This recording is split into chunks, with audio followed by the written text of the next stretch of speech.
I never had that cushion of, oh, I'm gonna fight this guy, I'm gonna fight that guy. No, it's you want me to fight that guy? Let's go.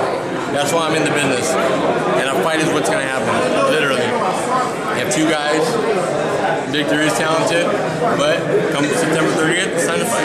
I know people are somewhat disappointed that they didn't get Ortiz versus Rios. Your thought on you basically stepping into the Brandon Rios role on this one? Well, I guess I could take that with a grain of salt. No disrespect to Brandon, but I don't want to step in anyone's role. I think I'm my own individual. Brandon had his fight with Danny, and now he's off to other things. I don't know what it is, but look, I don't think the fans were disappointed when you have a fight like John Molina and Victor Ortiz. I don't think the fans are disappointed at all. You were actually in the market for another fight, and a lot of people had your name circled around for Keith Thurman comeback. So just your thoughts on getting this one instead of maybe getting that one? Well, look I wanted to go to 47, and here's my introduction. My introduction of 40 was Matisse when he was Matisse, you know, and now we're going to 47, and I'm excited about it. My thoughts on it are, hey, if I'm going to fight at 47, I want the biggest and the best. And just what can the fans expect September 30th? Man, we've already said it, but still, just let them know where it's going to be, when it's going to be held, and the fireworks that are going to just. It's going to be nothing but fireworks. September 30th in Ontario, Citizens Business Bank Arena, great venue. I actually seen Metallica there. I fought there before.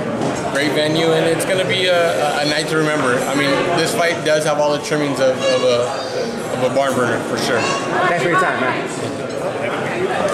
Hey, John, so really quick, Victor Ortiz as a fighter, his style, what does he bring? Well, look Victor didn't get to where he was at by just being an ordinary guy. People are quick to dismiss that, and he's a hell of a fighter, he's a strong fighter, he's a big fighter at 47. So I'm definitely going to have to bring my lunch on September 30th. Obviously you're expecting a war, right? Yes, nothing less. Nothing less.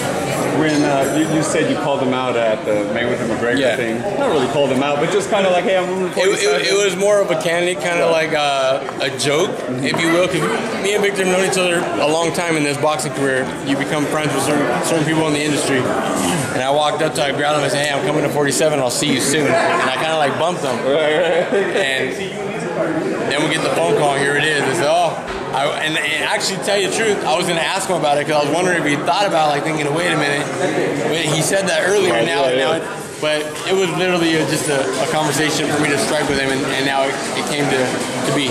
Well, even in those kind of jokey moments, so obviously you thought about the fight then, and I'm sure you thought, if this were to happen, it's going to be a fun fight for the fans, right? Yeah, I don't hear anyone being disappointed in this fight. When it got announced, everyone's like, they know there's going to be carnage. They just can't wait to see. And that's what it is. You know, as a fan, I would be excited about the fight as well. But two guys that are going to come to bring it, and we're going to bang it out. You guys know that with every heartbeat left in me, I'm going to fight till the end. Speaking of training, the camp and all, who have you been working with in this fight? Well, yeah, I have my new trainer, Robert Alcazar. As far as sparring goes, we'll keep that under wraps until need be. But look, I've known Victor a long time. I've known him 12 years now, and I know what to expect. You know, it's going to be a war. It's going to be a fight. I can't expect nothing less than the best Victor Ortiz. If I do, it's going to end up bad. What happens with the winner and the one who comes up short that night? Where do both go? Different directions, Well, being that we're both with Al Heyman, it's a beautiful thing. And we'll leave that up to the powers that be. We'll leave that up to Al Heyman. And obviously they put this fight together for good reason. And we're not thinking about the loser. We're not thinking about that. If I thought about that, I don't belong in this business. We're thinking about the win. That's what we're thinking about. Do you have anybody specific in mind that you would like to fight if you win this fight?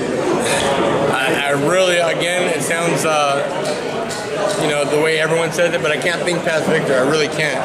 I mean, I want to. Yeah, I want to fight Anthony Joshua. You know what I mean? I'm just saying. I can't really say much about a tunnel vision at this point. I have to be. At this level, you have to be. Because if anything happens, especially you have two punchers. Perfect example. Last time Victor fought Berto, he dropped Berto and Victor came back and stopped him. At this level, anything can happen. Yeah, Victor has spoken about even considering retiring if he were to lose this fight. Has that ever crossed your mind? No, not at all. If that thought process ever crossed my mind, I would have never even took this fight.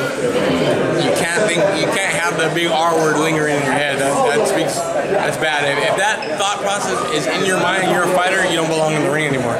That's the way I look at it. You can't have that thought process right now. It's not. There's a time and a place for everything, and this is not the time or place for that. So you think that you still have a lot to give back? Yes. Believe me, God is my witness. If I felt that there was anything different or anything less of myself, I wouldn't be here today.